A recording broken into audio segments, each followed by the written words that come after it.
Welcome back to the Smarter Marketer podcast, brought to you by Rocket Agency. I'm your host, James Lawrence. Welcome back to the Smarter Marketer podcast. Today I am joined by Kayley Melham. Kayley, welcome to the pod. Thanks for having me. So today I am the guest. I'm the one being grilled. So Kayley is our marketing coordinator, and she essentially does all of the work on the pod. She does all the arranging of guests and dealing with my complete disorganization generally. She edits things out that should be edited out. She tells me when I'm doing a good job and when I'm not. And so Kayley approached me just before the break and thought a really good idea for one of our early pods this year would be to actually just get questions from our listeners and from the community. And she's collated it down to kind of the 10 top questions that listeners to the pod have kind of compiled and shot across. So Kayley, I'm going to throw it across to you to put me under the iron, put my head on the chopping block. Well, the first question's an exciting one, and it's one that's really popping up everywhere. Thoughts on AI content or AI marketing in general? Yeah. I think probably heavily ChatGPT driven, I would imagine. I think, we're all doomed. We're all going to have our jobs are being taken by bots. Look, I think in terms of ChatGPT, it's not something, I think it's kind of broader than marketing, right? But in terms of this pod, it's not something that's going away. Like it's, if you haven't played around with it, you should create an account. It's free. And essentially, we're dealing with bots where you can put, it kind of vaguely resembles a search engine. You can put a question in, you can give it directions. What are the top 5 marketing themes in 2023? What are, if you're in, a particular subject matter, you can punch in what are 7 things that my target market might be interested in. And it will basically give you what you put in. I know that reading more broadly on it over the holidays, it's something that university school communities around the world are completely freaking out about. Some are banning it, some are embracing it. The reality is that it's not some fringe tech. Microsoft have just invested another $10 billion in it. They have already invested billions leading up to this. So I'd encourage all of us as marketers, but probably more broadly, just as users of technology, to create an account and start playing around with it. We, as an agency, have, we're obviously experimenting heavily with it. It's phenomenal in terms of creating content, right? So if you wanted to create a 700-word blog article on the top 5 SEO themes in 2023, it will spit out a 500-word blog article that... It will give it to you. It'll give it to you. And it'll probably be of a better quality than, if you had someone who was pretty naive in the space or was a content writer that was writing across a whole bunch of different verticals. It's going to punch out content of pretty comparable quality. So we're playing around with it from a bunch of different angles in terms of ideation, in terms of how to headlines and ad copy it creates, how do they compare to what writers are creating. It's really good for analytics and analysis, like trying to pull some trends out. So I think if you think it's going to go away, that's the wrong viewpoint. There's also some massive caveats around it, right? And even the OpenAI, which has developed the tool and is continuing to work on developing it, has said it's not the answer to everything. It'll spit out lots of wrong information. Google, if you kind of look at Google's, guidelines on it, it's saying if you're using just carte blanche, copy paste, 1,000-word, build me a 7,000-word website, and copying and pasting it and putting it online, or create 150 blog articles for me on digital marketing trends, and then you're pasting it onto your website. That's kind of being viewed as contravening Google's terms of service and guidelines. And whether or not it's true, there's a lot of the reading I've done is saying that there are patterns in the actual results that will be able to be kind of diagnosable. So if you're relying on it to do everything, you're probably going to find yourself in trouble. But I think using it as almost as a way to get around writer's block, as a way of introducing copy and ad copy that might test or compare to what you're already doing. Because as a marketer, you don't want to be copying and pasting anyways, because that's not going to differentiate you from competitors. It's not going to make you unique. It's not going to get across anything you're actually trying to sell. Yeah. And I think once you play with it the first time, you get blown away by, wow, this is unbelievable.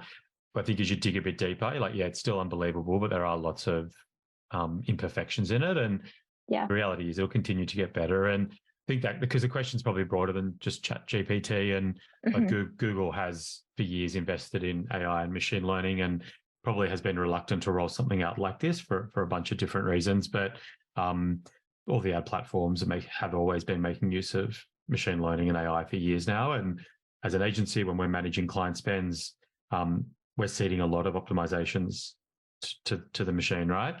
But then a lot of the time, so when we have done that, it doesn't actually drive the best performance. And so I think for the foreseeable future, it is going to be a case of taking advantage of machine learning and AI and bots, but also with a dose of realism, and that they're probably not going to be the industry killer that I think some people are worried about. But I think where we are in 5 years, not just as marketers, but in terms of any kind of service-based business, any business of knowledge, I think we'd be naive to think the bots aren't going to kind of cut a lot of human time and human labor out. So it's going to be a very interesting space to watch.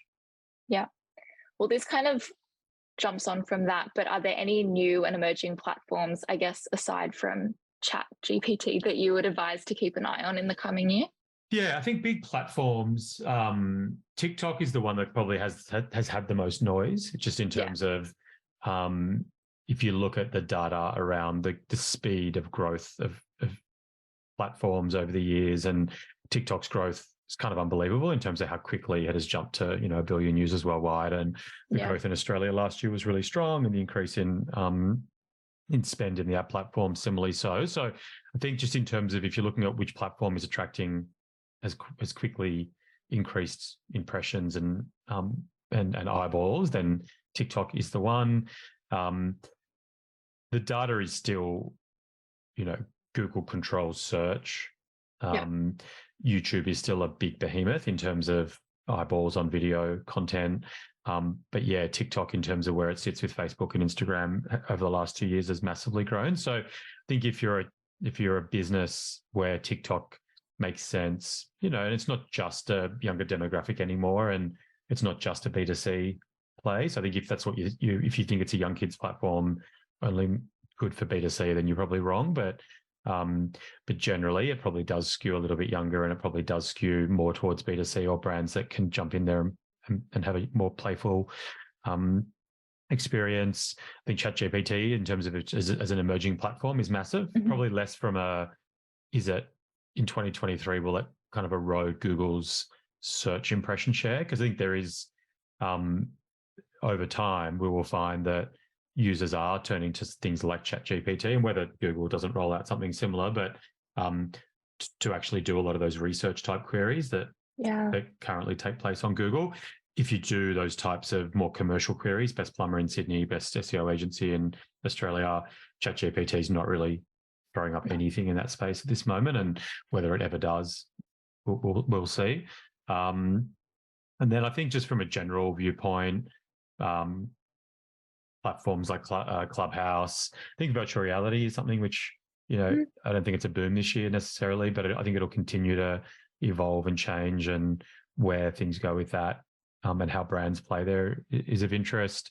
Podcasts continue to eat up lots of, not so much eyeballs, but with a lot of impressions in terms of share of voice and people listening in. So definitely a place where, if the audience is right, you can market your business. But so I think they're the ones that are probably emerging. And then, the behemoths aren't really changing. And I think a lot of the, demise of Facebook type stuff, I don't think we're really seeing it from a brand viewpoint. Like, I think Facebook has definitely been impacted with the changes of targeting through iOS updates and those types of things, but still a big platform in terms of Facebook and Insta, how many eyeballs are on it, how many valuable eyeballs are on it. So that'd be my kind of feeling there. Awesome. This one's been a big one. Money in general has been a big one, but reducing the cost for marketing specifically for social media. So whether that be Facebook, LinkedIn, Insta, TikTok. Yeah. And I think it's probably coming out of the broader discussions around the economy, I guess, just in terms of most budgets are being scrutinized more this year than they say were last year or the year before that. So, I think probably not totally answering the question, but whether or not we go into recession, who knows? But it feels we're in for a tougher economic time this year than previous. Yeah. All of the detailed studies, and this isn't just a marketing guy, trying to shill for more marketing spend, but most of the legitimate research done around cuts to marketing spend during recessions says that if you do it, you're kind of setting yourself up for failure in the future. And when COVID first hit 2020, we did some really good research in the agency around not looking at anything in Australia, but looking at recessions in the UK, in the USA, in different markets around the world. And this is going back into the 70s and prior, and looking at big studies around brands as large as Toyota. And all of the studies pointed to investing in marketing during tough economic times actually helps you to grow market share by more than investing in marketing during stronger economic times. It's cheaper to buy market share when other people are pulling money out of the market. So I think if you're in a business where a lot of pressure and scrutiny is being put onto your budgets and you feel it's actually not in the interest of the business, then you can jump onto the Rocket website, and there's a really good downloadable on that, and it contains really good data, which I think helps to support arguments internally. It's funny, there's kind of two schools of thought. If the reality is you do have to cut spend by 10%, 20%, how do you do it? During COVID, a lot of the stuff we were seeing happening was around maybe taking spend out of short-term campaigns that aren't necessarily performing as they once did, and investing in longer-term strategies. So, putting in that CRM that you haven't put in, investing in the website that you've been putting up for the last couple of years, investing in content, SEO, those types of activities, which are probably more investments into the future, and then investing in brand activities rather than bottom of the funnel performance type activities. So I think if your bottom of the funnel stuff isn't performing as it once did, then I'd be looking at, how do we maybe reduce that area down to 70 or 60%, but continuing to invest in the top of the funnel stuff, the brand stuff. Because the reality is that, in most industries, 95% of customers aren't in market at any one moment.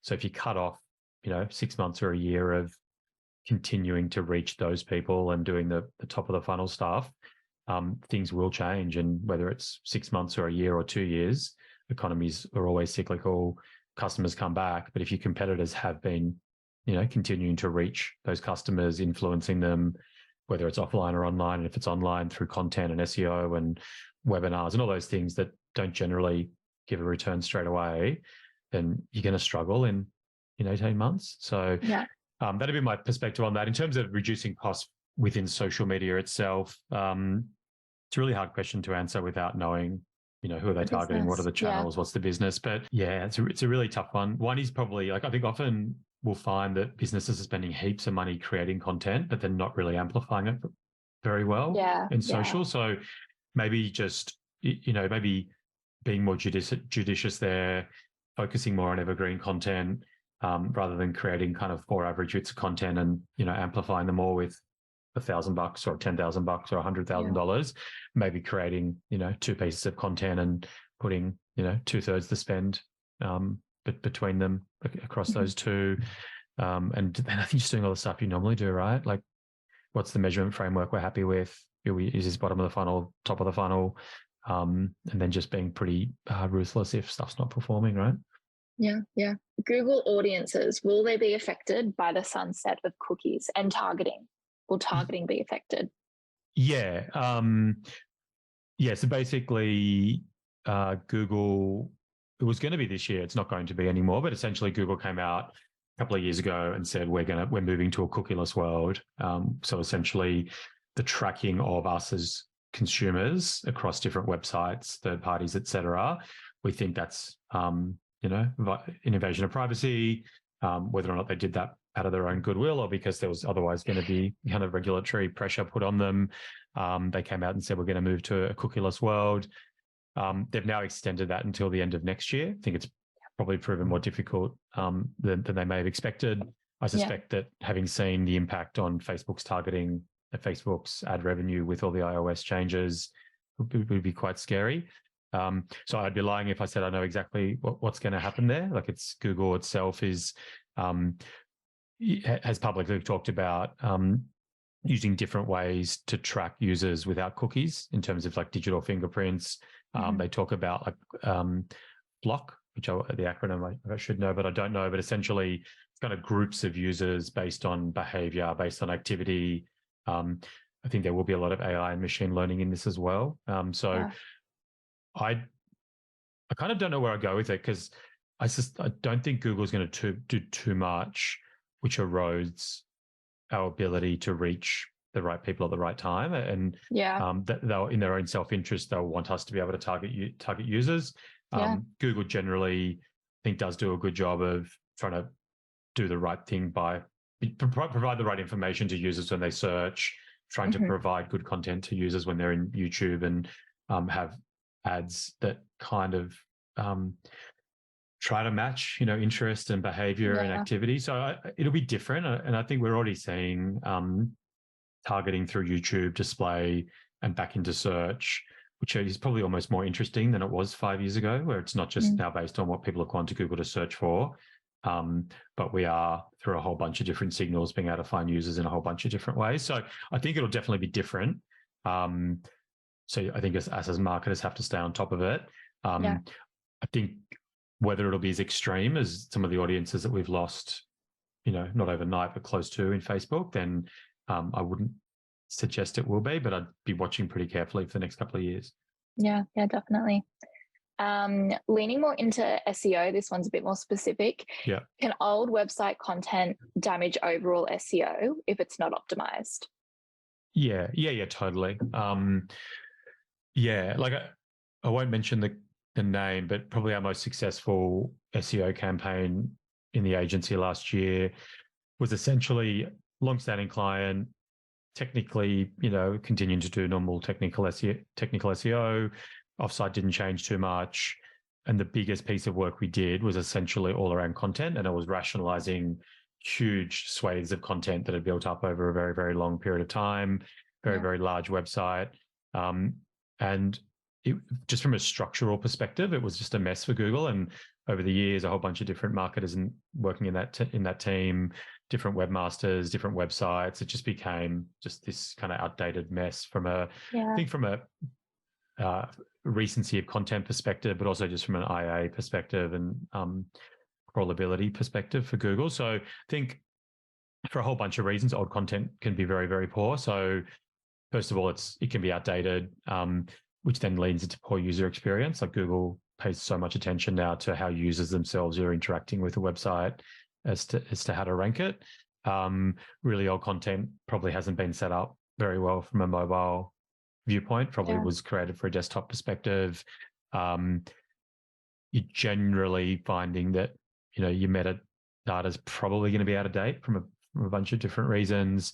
The older the content, the more likely it is to have broken links, all those types of things. So definitely a lot of the work, not just at Rocket, but what we're seeing in the industry, is around consolidating content, restructuring.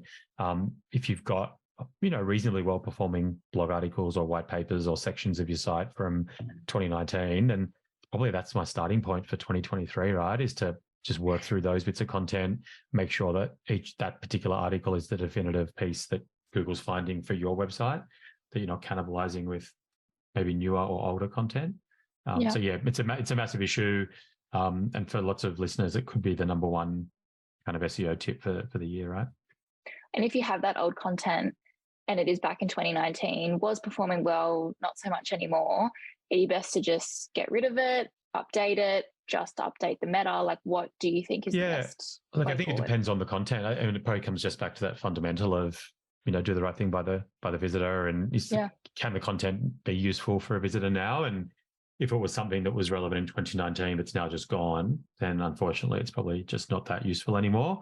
But if it is, if it was some evergreen content and you're a financial planner and it was all about how much money do I need to retire, and it just happens you haven't updated it and there's lots of great new content out there, then just, whatever your content process is, take that piece, update it, send the signal to Google that you have updated it, make sure that there's not other similar articles on your website or sections.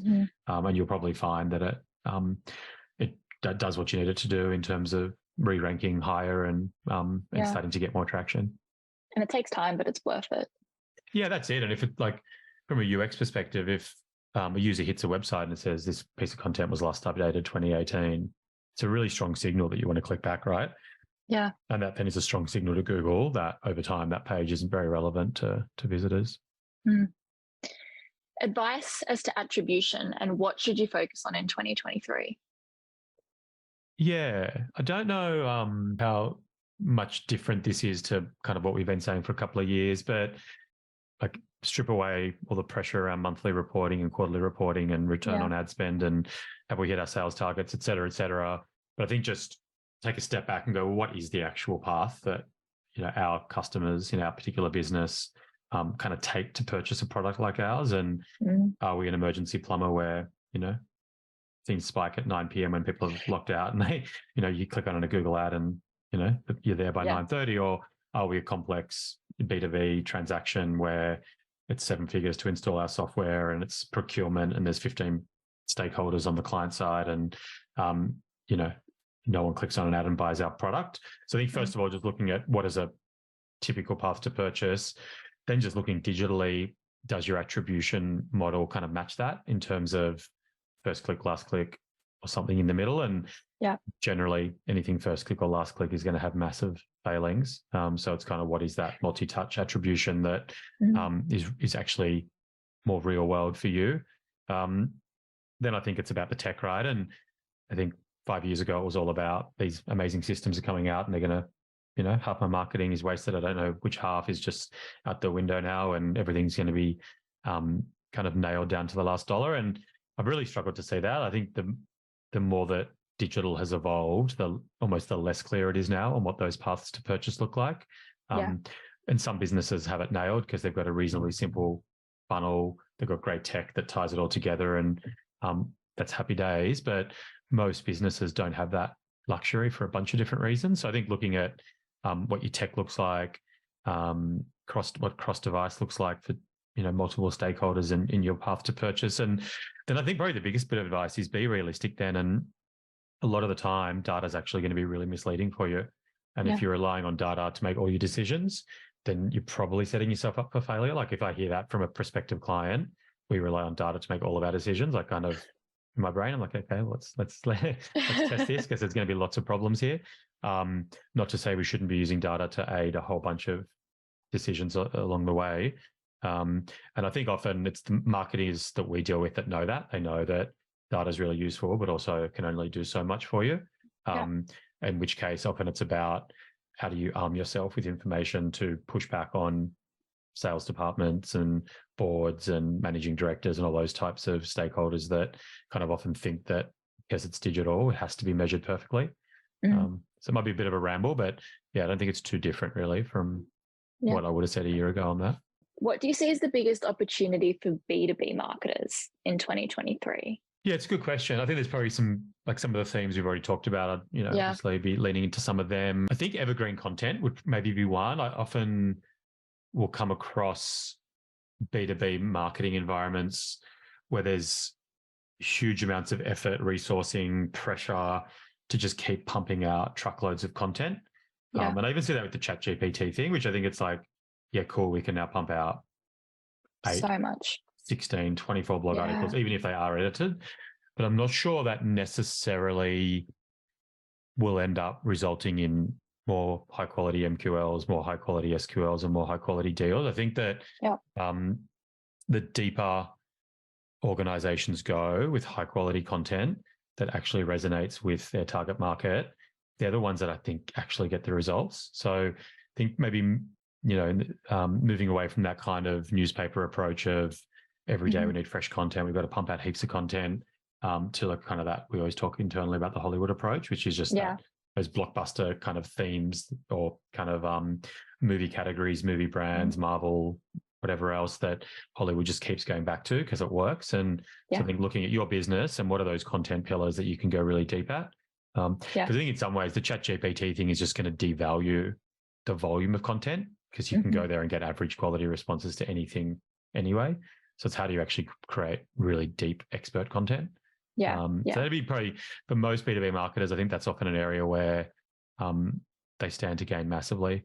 And then I think the second piece to that is just making sure that this B2B can be quite transactional or it can be long buyer journey. It's, it can be either that the general rule of thumb for us is that 60% of your marketing effort should be in top of the funnel brand building activity that you're not really measuring at all from a cost per lead, MQL type viewpoint. So, and that's for businesses probably with a pretty typical kind of buyer journey. If you're in a more drawn out, longer buyer journey in B2B, then maybe it should be 90% to that type of activity and 10% to bottom of the funnel Google Ads search type stuff. So I think just making sure that you're apportioning your marketing budget along those types of lines. And if you're not, pushing back heavily on people in the organization as saying that it all should be lead driven.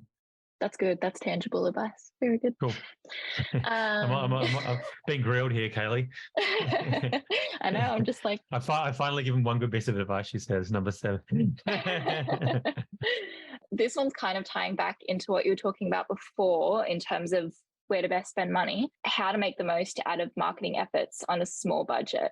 So what are some tangible channels that people can use? How can they use what they're doing with less money but make it more effective? Yeah, I think small is so subjective. I kind of often will have people come and speak to us and like, oh, I've got a pretty small budget, and it's like, that's actually pretty decent, and vice versa.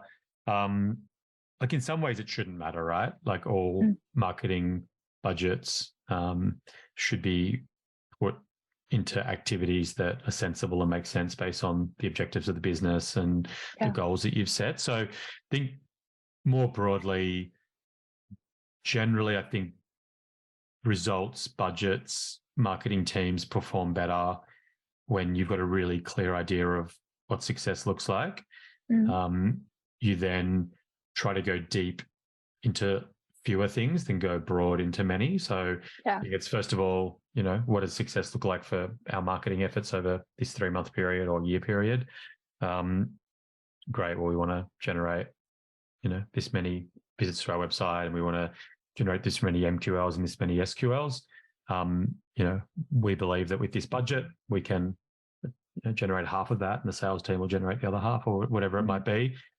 And then you just try to pick the channel that, the market that you're trying to reach, they're playing there, and you can attract them and cut through. I think often I'll find that the teams that aren't really performing very well, where they're just ticking tactic boxes and just trying to go, we're doing SEO, we're doing email marketing, we're doing Google Ads, we're doing above the line, we're doing letterbox drops, whatever it might be, TV, radio. But I think just going deep into a smaller number of channels that you think will work, learning, and then keeping the stuff going that is working and changing the stuff that isn't. If you're really, really micro, then generally, and this is probably because this is where we've come out of as an agency, but generally find Google Ads is if people are turning to Google to look for a product or service like yours, then that can be a pretty good place to start, just in terms of you've got some guarantees there in terms of at least guaranteeing that you'll be seen, guaranteeing that you're only paying when someone clicks, that kind of thing. Yeah. Awesome. If there's one thing, I feel like a lot of these are somewhat similar, but they are different. If there's one thing you should be concentrating on right now, what would it be? I think data is a big one, where data is really important for businesses moving into the future. And if you look at the big platforms and what they're doing, their interests are in keeping eyeballs and users in those platforms. So Facebook, Instagram, TikTok, it's very hard to get visits and clicks from those platforms. If you invested heavily in trying to build an organic following in those platforms, unless you're pretty special, you're finding that very few people are now seeing your posts and stories and whatever else. Google, zero-click searches where people are finding out results on the search engine results page and not having to go into advertisers and publishers. ChatGPT keeping you in platform.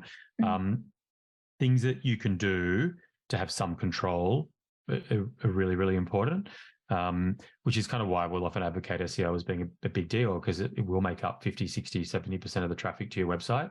And it's something that you, to a large degree, you do control. And data is the next piece of that, which is if you're relying on paid advertising to just keep replenishing the top of the funnel and bringing leads through, you're kind of then at the mercy of the platforms to continue to be as important as they once were.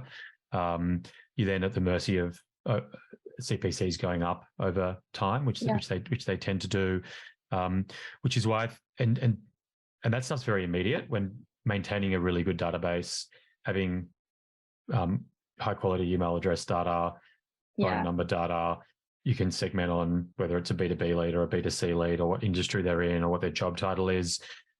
Often, most businesses we deal with, data's a bit of a schmozzle. It's being kept in spreadsheets. It's never really been taken seriously. The sales team used to keep it up to date. They don't anymore.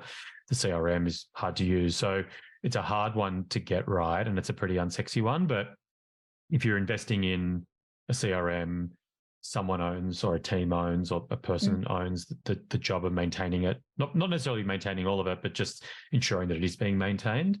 It's then an asset. And when you do have your marketing budgets cut or the next COVID type thing happens, you've got a database where you can send out emails basically for free. Exactly. You can take the segments of your database that have lapsed, feed them into the platforms and show ads to those users. You can feed the data into the platforms and get their AI and machine learning to find similar people. So I think data is a really valuable one. And if your market has kind of cooled off a little bit and maybe marketing budgets are cut a little bit, maybe it is an area that is worth investing in, until things pick up. But that's probably, where my head would go on that one.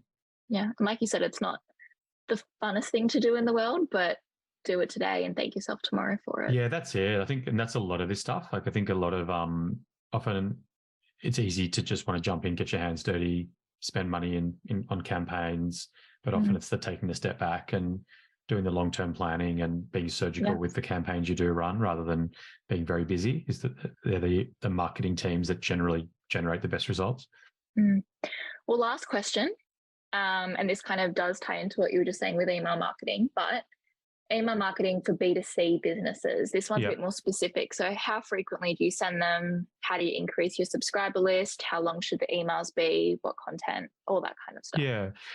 And that's like I'm trying to give very direct, clear responses, but that's such a depends question, right? So the extreme to that will be, a big e-commerce site that has huge product range, diversity. Like if you're the Iconic and you're selling you're wanting to build an email strategy for, your customers that, transact between the 10th and 30th percentile, you might be looking at daily, right? Because you're hitting people that are interested in women's clothes. You've got specials, you've got trends, you've got whatever else, and that you've got customers that are loyal. They're buying off you twice a week. Then daily probably makes a lot of sense. If you're in B2C and you're selling sunscreen or you're selling something that is highly seasonal, then maybe it is like if you're selling beach umbrellas and beach towels and whatever else, then maybe it is during winter, a couple of sales or a year northern summer inspiration type stuff. And then you may be dialing it up a little bit around the summer period, but that might be an appropriate cadence. So I think it's just it's basically the same story as, what should my marketing look like? What does my EDM look like? And it depends. It depends. And you want to be looking at segmenting really carefully. And if that is just based on customers that are highly loyal versus those that aren't, the classic thing of giving people options, there's going to be certain people that do want to receive all your specials. There's certain people that do want your more inspiration-driven content. As with all email, kind of trying to drive value, right? So if it's all about you and you're sending information that is just of no interest to your audience, you're just going to increase your bounce rate. Your unsubscribe rate. So Yeah, I think email cadence depends a lot on what you're sending and who you're sending it to and how relevant you are to your to the recipients. And I think it was Ian's episode on e-commerce, and I think he said that with email, if you don't have an open rate of at least 20%, you need to segment it further. You need the segmenting, or it's just not going to work. That's a good point, isn't it? It's not just what sort of business am I and who am I sending it to? It's what does it actually look like in terms of my database?